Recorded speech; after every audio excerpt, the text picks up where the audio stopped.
HSI eliminates this problem with VORs.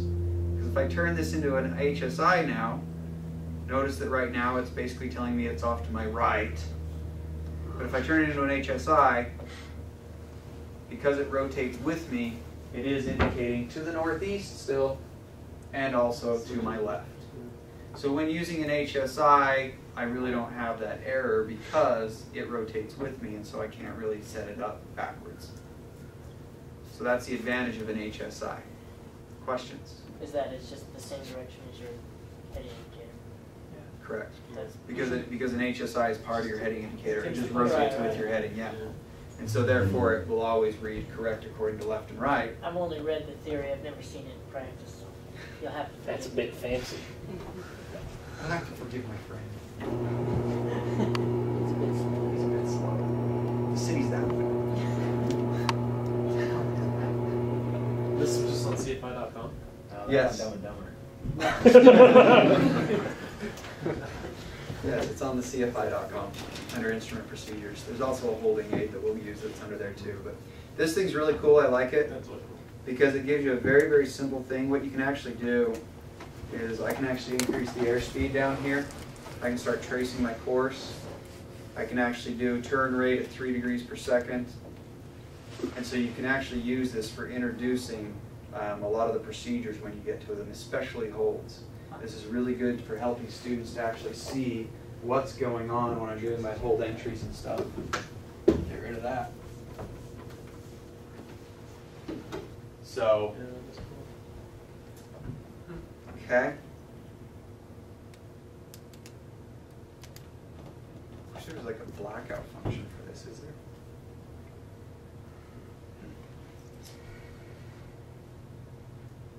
Alright, and you can even actually put wind in. I can do wind. I want my wind to be from that direction at 27 knots. Click it, turn it off. And so you can like do it, you can change it into an NDB, VOR. ND what? Exactly. There's an RMI, so you can talk about RMIs. So it's really useful. You can do anything you want. Okay.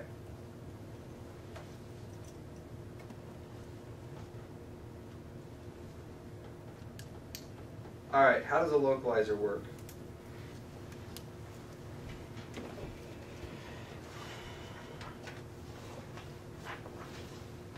You have two radio signals and your receiver senses if you're receiving more of one than the other.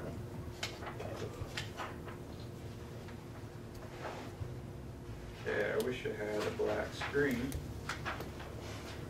Anybody know how to do a black screen? Just go into paint. Paint the whole thing black.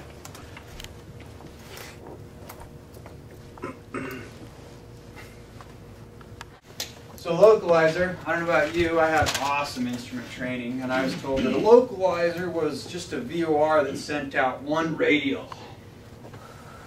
From what we just learned, is that even possible to send out one radio? Not really. Now, we do have a VOT test signal. You've heard of VOTs? A VOT test signal sends out what radio? And the 360 radio is nothing more than both signals being transmitted at the same time continuously. So all they do is have an antenna that basically is transmitting both signals simultaneously in all directions. It's basically like walking up in the lighthouse, taking off that lens cap on it so that it's just shining in all directions so you can see like both lights at the same time. That's why it's so easy to do a VOT, is because I can just transmit both signals at the same time, and no matter where you are, your VOR receiver is receiving the 360 radio. Okay? So other than that, but it's giving me the 360 radio, but it's giving me no course guidance because I can't get an off-course indication. So localizer. Can't see it when you're flying either. Swamp one. Did my glue work? Okay. Here's my runway. Localizer normally sits on the front or the back of the runway. Sits on the back of the runway. technically what it does is it sends out two signals. Okay? Basically right in here is where I pick up my course. It's basically receiving the two signals. These signals do nothing more though than this over here causes a right deflection. This over here causes a left deflection. So what that means is if I'm coming in over here, I've got my HSI pointed in, it's going to deflect to the right of the head of the needle. Over here, it's going to deflect to the left of the needle. Right deflection, left deflection. I can turn that needle any way I want. I can point it this way. It's still going to deflect to the right. I can point it straight up. It's still going to deflect to the right because I'm over here in that right signal. So all it does is tells me left and right. Do we fly left and right, or do we fly 360 degrees? We fly 360 degrees. That's how we do our reference. So, in order to make this actually make sense to us, what do we have to do? What heading? The front course heading. So, front course and back course. Let's talk about that real quick. Here at Provo, front course is 134. Okay? Front course and back course means nothing more than which side of the antenna you're on. Okay? It doesn't mean which direction you're flying. Front course, back course just means I'm on this side of it to which it was intended, or I'm on this side of the antenna to which it was not specifically intended. It does shoot out the same thing out the back. The problem is, it still is doing the same thing. Right deflection, left deflection. So a localizer simply does left-right. So what I have to do is I have to line that up with a magnetic heading, and then in my airplane, I have to line up my instrument with that magnetic heading also for that to work. Okay? So if we look at it, if I was down here, what number would I set in to the head of the needle?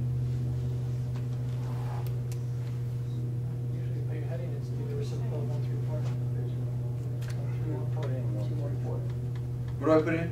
134. 134. I would still put the head of the needle to 134 because left deflection is going to deflect the needle to the left of the head of the needle, which right now is to my right or to my east.